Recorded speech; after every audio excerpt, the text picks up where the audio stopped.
साथ प्रीति रघुनंदन।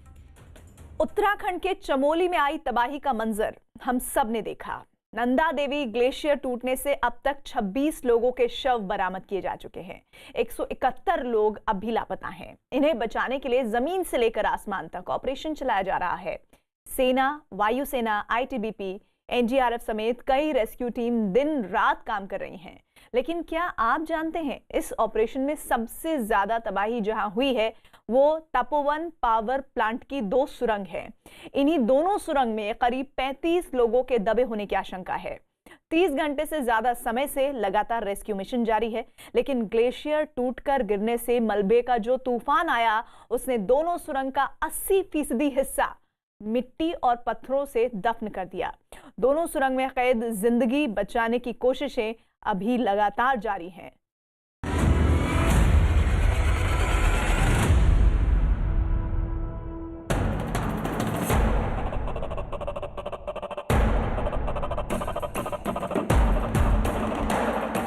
टनल में काम करने के टाइम में पानी आ गया और टनल में फंस गया।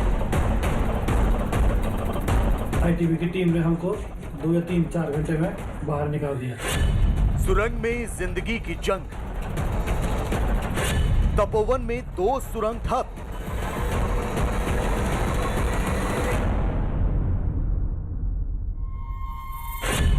देवभूमि में ऑपरेशन टनल।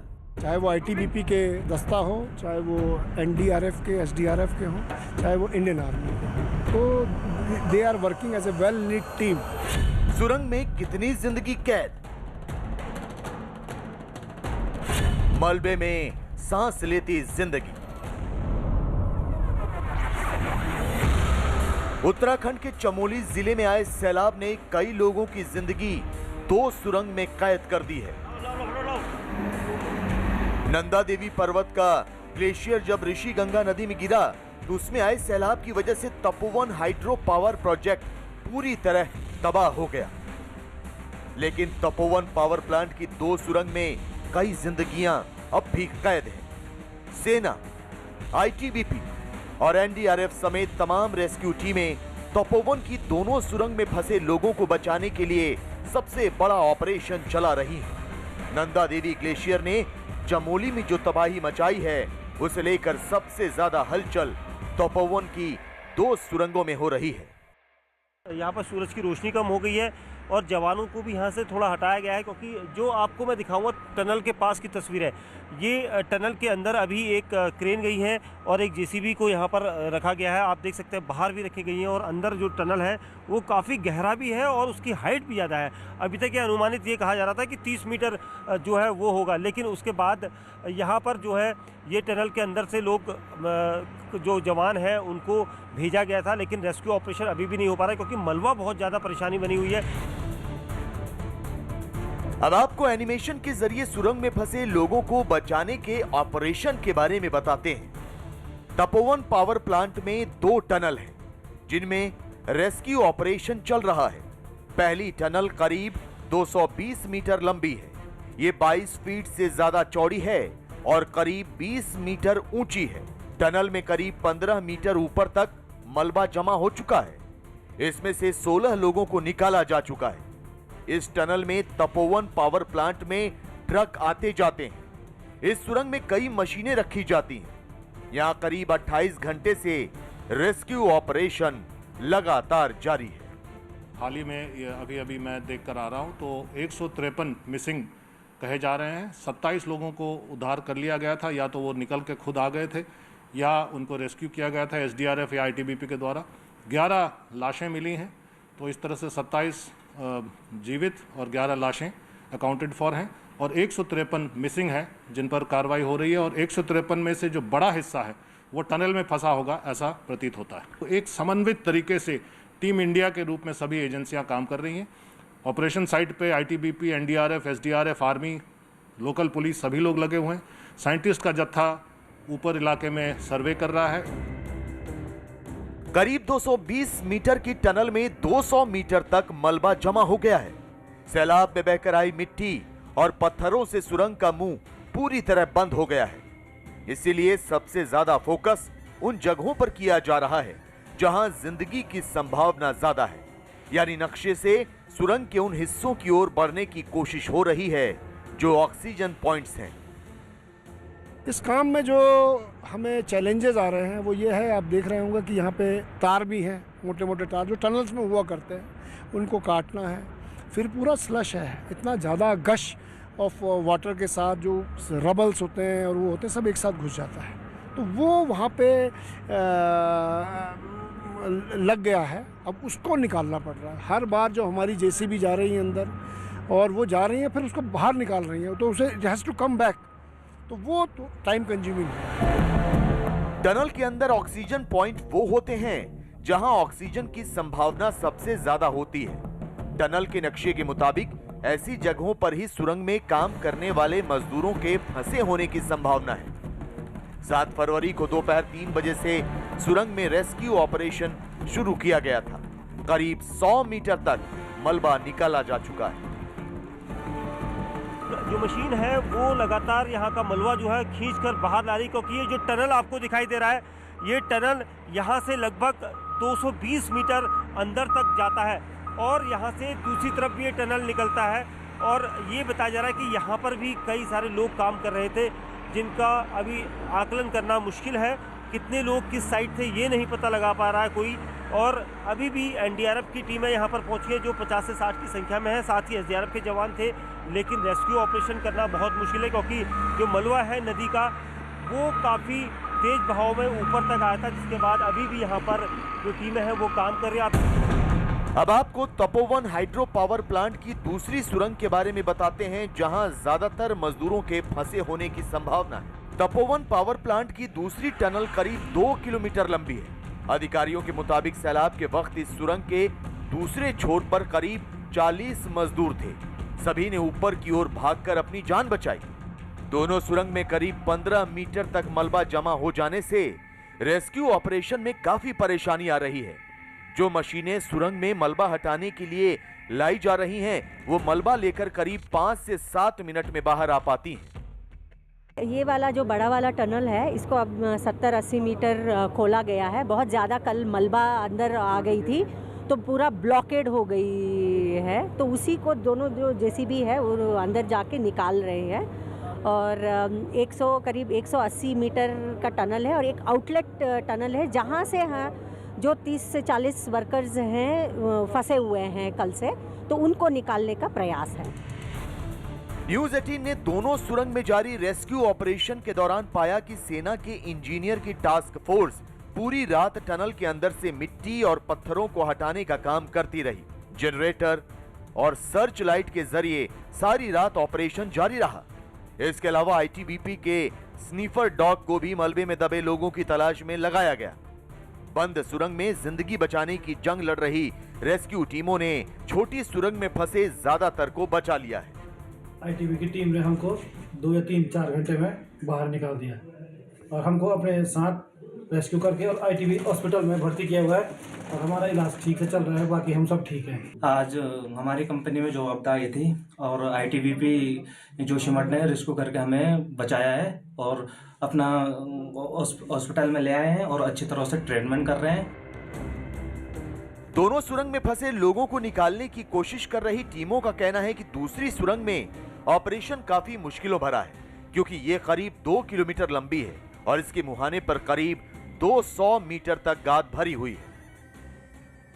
ये रेस्क्यू ऑपरेशन जो है वो रात को भी चलेगा, लेकिन रात को कब तक चलेगा ये अंदाज़ा मुश्किल है, क्योंकि टीमें लगातार लगी हुई हैं। मशीनरी हम देख रहे हैं। जो ये मशीनें हैं ये सुबह से हमने देर रात से दिखाई थी, सुबह तक दिखाई थी और अभी भी ये मशीनें यहाँ पर खड़ी की हैं। क्रेन है, जेसीबी मशीन है। तो सबसे ज़्यादा यहाँ पर परेशानी लोगों को जिंदा निकालने की तो है ही, साथ ही उन लोगों का पता लगाने की भी है, क्योंकि अभी तक किसी का पता नहीं लग पाया है। 30 घंटे से ज़्यादा का वक्त बीत चुका है। शाम हो ढली है और शाम हो चली है और अभी भी आप देख सकते हैं कि बदसूर हालात वही जस के तस है, क्योंकि आईटीबीपी को उम्मीद है कि देर रात तक सुरंग को साफ करके वहां फंसे मजदूरों को सकुशल बाहर निकाल लिया जाएगा, क्योंकि जैसे जैसे मजदूरों की लोकेशन पता चल रही है उसी जगह पहुंचकर मजदूरों तक ऑक्सीजन सिलेंडर पहुंचाने की कोशिश हो रही है। तपोवन में है। तपोवन में आप देख सकते हैं यहाँ पर रेस्क्यू ऑपरेशन के साथ साथ जो मलबा है उसको हटाने के लिए मशीन लगाई गई है। जो यहाँ का पूरा एरिया है वो काफ़ी मलबे से जो है अटा पड़ा है, आप दूर तक देख सकते हैं। और अधिकारी लगातार कोशिश कर रहे हैं, क्योंकि आईटीबीपी यहाँ पर पहुँची है और दूसरे जवान यहाँ पर पहुँचे हैं, ताकि जो रेस्क्यू ऑपरेशन हो उसके लिए सबसे पहले जो परेशानी है वो मलबा हटाने को लेकर है। हमने यहाँ से 16 लाइव विक्टिम हमने यहाँ से रेस्क्यू किए कल यहाँ पे, और रात को हम पूरे यहाँ पे वॉच करते थे कि रात को अंधेरे में इसको कंटिन्यू रखना बड़ा हमारे लिए मुश्किल हो गया था, क्योंकि इसमें हमारे जो रेस्क्यूअर है उसको भी खतरा पैदा हो जाता है, इसलिए हमने थोड़ा हॉल्ट करना पड़ा। उसके ऊपर रात भर से हम इस पर वॉच कर रखे गए कि अगर हमें किसी प्रकार का भी ऐसा पता लगता है कि लाइव विक्टिम यहाँ है तो हम रात को भी उसको रेस्क्यू कर सके। इसके लिए हमारी टीम पूरी रात भर से यहाँ पे वो कर रही है। आईटीबीपी के मुताबिक पहाड़ों की सुरंगों के डिजाइन काफी जटिल होते हैं, लेकिन तपोवन हाइड्रो पावर प्लांट की दोनों सुरंग को लेकर एक राहत वाली खबर है। टनल के अंदर छोटे छोटे सबवे बने हुए हैं। सुरंग के सबवे अंदर ही खत्म हो जाते हैं। अगर पानी और मलबा बहुत अंदर नहीं गया होगा तो मजदूर टनल के पिछले हिस्से में चले गए होंगे। ऐसे में वहां मजदूरों के सलामत होने की संभावना ज्यादा है। एनडीआरएफ, आर्मी और एसडीआरएफ तीनों का संयुक्त प्रयास चल रहा है और नियर अबाउट 90 मीटर 130 मीटर पर पहुंच गए हैं और 50 मीटर अभी टी पॉइंट तक पहुंचने में ये अनुमान लगाया जा रहा है कि 2.5-3 घंटे लग सकते हैं। तो बचाने का पूरा प्रयास हो रहा है। अब भी छोटी और बड़ी दोनों सुरंग में करीब 80 से 100 मीटर का मलबा हटाने का काम जारी है। उम्मीद है कि रेस्क्यू टीमें सुरंग में दबी हर जिंदगी को बचा लेंगी। तब तक हिम्मत, हौसले और दुआओं का दौर जारी है। और उत्तराखंड के चमोली में आई तबाही के निशान चीख चीख कर कुदरत के रौद्र रूप की कहानी बयां कर रहे हैं। सैलाब के एपिसेंटर रैणी गांव से लेकर तपोवन की सुरंग तक फैली दलदल पर रविवार को आए सैलाब की तस्दीक कर रही हैं। हालांकि राहत और बचाव का काम तेजी से किया जा रहा है, लेकिन रैणी गांव के आसपास लोगों का क्या हाल है? ऋषिगंगा नदी पर बने पावर प्रोजेक्ट की तस्वीर किस कदर बदल चुकी है? कितने लोग जल प्रलय का शिकार हो गए हैं? इन तमाम सवालों के जवाब तलाशती ग्राउंड जीरो से हमारी एक्सक्लूसिव रिपोर्ट जरूर देखिए।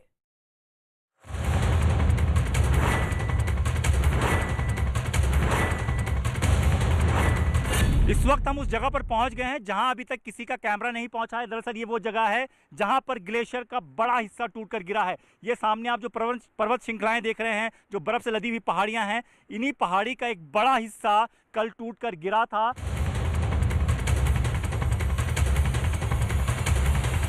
तो हो सकता है कि पीछे जो गांव रैणी गांव दिख रहा है तो वहां तक पूरा जो नुकसान था हो सकता था काफी मात्रा में।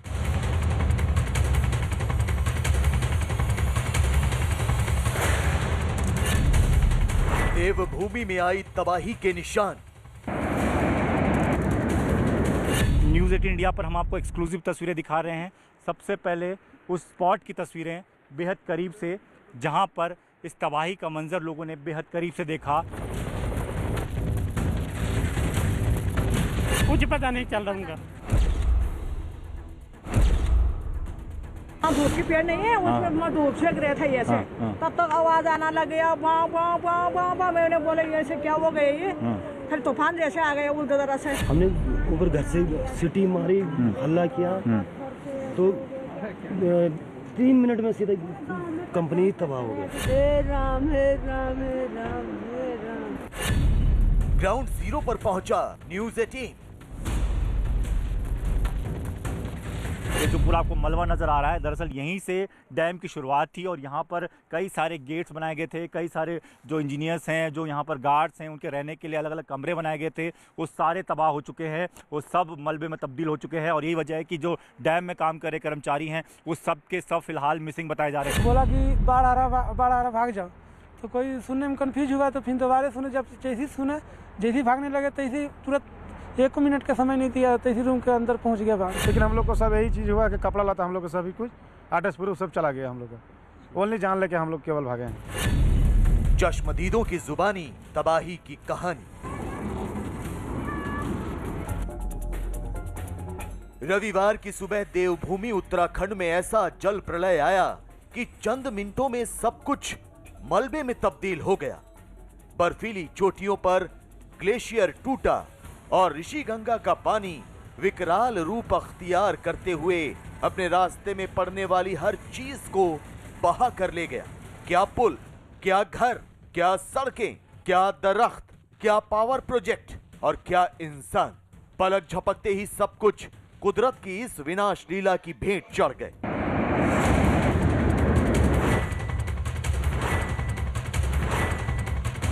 रविवार को आए सैलाब ने मौत का डराने वाला मंजर पेश किया, तो सैलाब के गुजर जाने की बाद की तस्वीरें भी खौफ का सबब बनी हुई है। अब भी सैलाब के एपी सेंटर यानी रैणी गांव के लोगों की आंखों में वो भयावह तस्वीरें तैर रही हैं जिन्होंने 2013 की तबाही की याद दिलाई, जिन्होंने कुदरत के कहर की याद दिलाई, जिन्होंने गम और खौफ का मंजर पेश किया। न्यूज़ 18 तबाही के बाद की तस्वीरों को आप तक पहुंचाने के लिए उस जगह पहुंचा जहां सबसे पहले पहाड़ की ऊंची चोटियों पर एक धमाका हुआ, फिर ऋषि गंगा नदी का पानी तबाही की ऊंचाई को लांघते हुए मौत और मातम का सबब बन गया।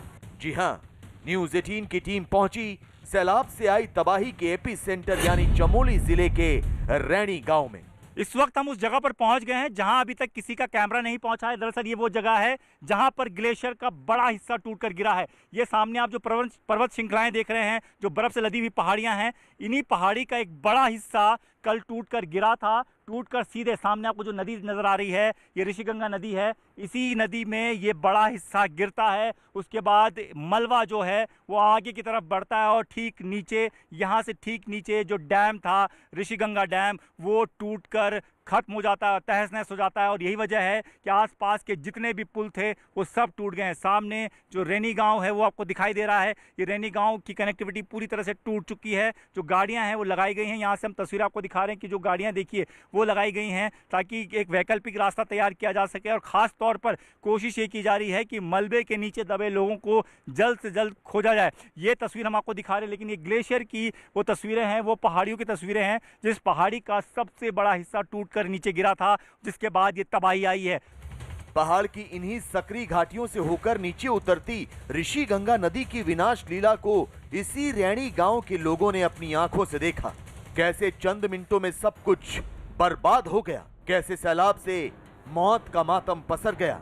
सब कुछ रैणी गांव के बाशिंदों के जहन में जिंदा है। इस गांव के लोगों की आंखों में खौफ है, गम है, आंसू है और कभी न मिटने वाला दर्द। सुनिए रैणी गांव के लोगों की जुबानी रविवार को आई तबाही की कहानी। यहीं पर रहते हम। अच्छा। वहाँ गोबर डाल गिरा के, वहाँ धूप के पेड़ नहीं है, उसमें मैं धूप सेक रहे थे ऐसे।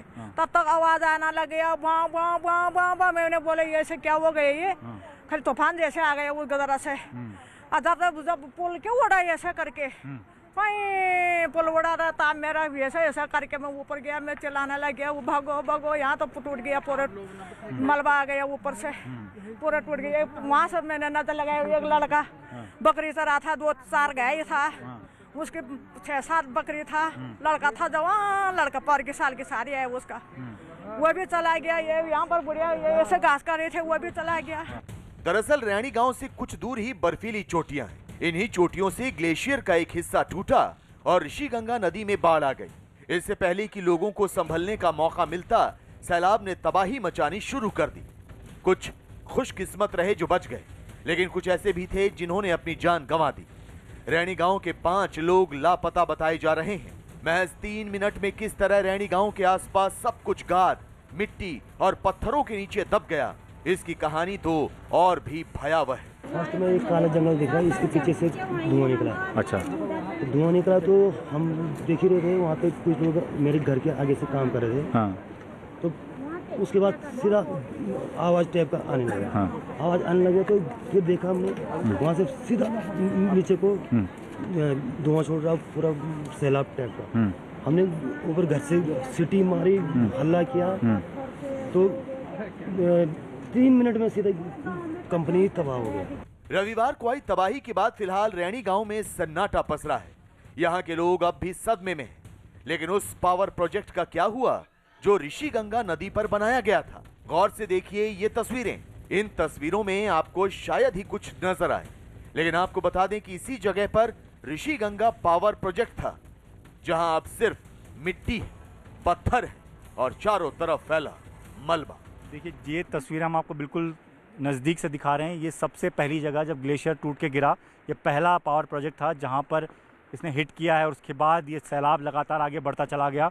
और अभी आप तस्वीरें देख रहे हैं, तस्वीरों में आपको बिल्कुल नज़र नहीं आएगा कि यहाँ पर किसी प्रकार का पावर प्रोजेक्ट भी रहा होगा, कर्मचारी काम भी करते रहे होंगे, क्योंकि सब कुछ बहा कर ही आगे ले गया है। यहाँ पर एसडीआरएफ की टीम है वो लगी हुई है, कोशिश ये की जा रही है कि तलाश जिन लोगों की तलाश की जा रही है उनको ढूंढने का काम किया जा रहा है। लेकिन ये देखिए तस्वीरें हम आपको दिखा रहे हैं किस तरीके से ये जो मलबा है ये अभी भी आपको गिरता हुआ नज़र आएगा। जो पत्थर हैं वो मिट्टी है वो लगातार सरक रही है, ऐसे में खतरा लगातार बना हुआ है। रेस्क्यू टीम के लिए भी परेशानी ऐसे में काफ़ी ज़्यादा बढ़ जाती है कि ऐसे में नीचे जाना, लोगों को निकालना काफ़ी मुश्किल काम होता है। लेकिन इसके बीच एसडीआरएफ की टीम लगातार लगी हुई है। बेसिकली जो फ्लड आया तो सामने यहाँ पे हिट किया, उसके बाद से रोल हुआ यहाँ पे, मतलब मेन फोर्स यहीं पे लगा सारा उसका। पहली जगह यही थी, पहली जगह यही थी जिस पे हिट हुआ। अगर ये जगह नहीं होती तो हो सकता है कि पीछे जो गांव रैणी गांव दिख रहा है तो वहाँ तक पूरा जो नुकसान था हो सकता था काफ़ी मात्रा में। ऋषिगंगा प्रोजेक्ट एक बिजली उत्पादन का प्रोजेक्ट था। इसमें पानी के प्रवाह के जरिए बिजली बनाने का काम चल रहा था। यही नहीं, अभी इस प्रोजेक्ट को विस्तार देने का काम भी चल रहा था। इसके जरिए 63,520 मेगावाट बिजली बनाने का लक्ष्य था, जिससे उत्तराखंड समेत दिल्ली, हरियाणा, राजस्थान और उत्तर भारत को बिजली देने की योजना थी। लेकिन जल प्रलय ने इस योजना को मिट्टी में मिला दिया। यही नहीं, इस पावर प्रोजेक्ट में काम करने वाले कर्मचारियों की भी शामत आ गई। तबाही के बाद की ये तस्वीरें इसकी तस्दीक करती हैं। अब आपको अंदर की तस्वीरें दिखाते हैं कि अंदर क्या हालात हैं, आप देखिए और ज़रा समझिए कि क्या उस वक्त का मंजर रहा होगा जब ये इतनी भारी संख्या में मलबा जो है वो नीचे गिरा है।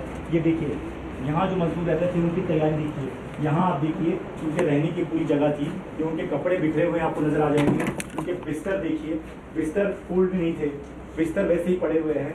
ये तमाम चीज़ें आप देखिए, किसी का चप्पल गिरा हुआ है, ये देखिए ये चप्पल किसी का गिरा हुआ है, किसी का ये देखिए कॉपी भी हमको एक नज़र आ रही है। ये तमाम चीज़ें देखिए मजदूरों के सामान। ये कॉपी देखिए, ये कॉपी गिरी हुई है जिसमें देखते हैं क्या लिखा हुआ है, नंबर्स लिखे हुए हैं, सिर्फ नंबर्स लिखे हुए हैं और कुछ खास नहीं है। तो ये तमाम चीज़ आप देखिए कि किस तरीके हैं। ये देखिए ये उनके राशन की डिटेल्स है, ये राशन की डिटेल्स है। इस तरह की तमाम चीज़ें देखिए यहाँ भी पड़ी हुई हैं। ये देखिए कितने बड़े बड़े पत्थर जो हैं वो गिरे हैं नीचे। ये तस्वीर हम आपको दिखा रहे हैं। अब तक मिली जानकारी के मुताबिक ऋषिगंगा पावर प्रोजेक्ट से जुड़े 46 लोग लापता हैं। किसी को नहीं पता कि वो कहां गए, मिट्टी के नीचे दब गए या फिर सैलाब इन लोगों को बहाकर कहीं दूर ले गया। आपका कौन था? आप कह रहे थे कोई था आपका? हाँ, हमारा रिलेटिव था वो साड़ो भाई। अच्छा, अर्जुन सिंह तोमर। हाँ, वो यही काम करते थे? हाँ, यही कितने साल से काम करते थे? ये लगभग 2 साल से। 2 साल से। हाँ। कब लास्ट बात हुई थी आपकी? परसों हुई थी लास्ट।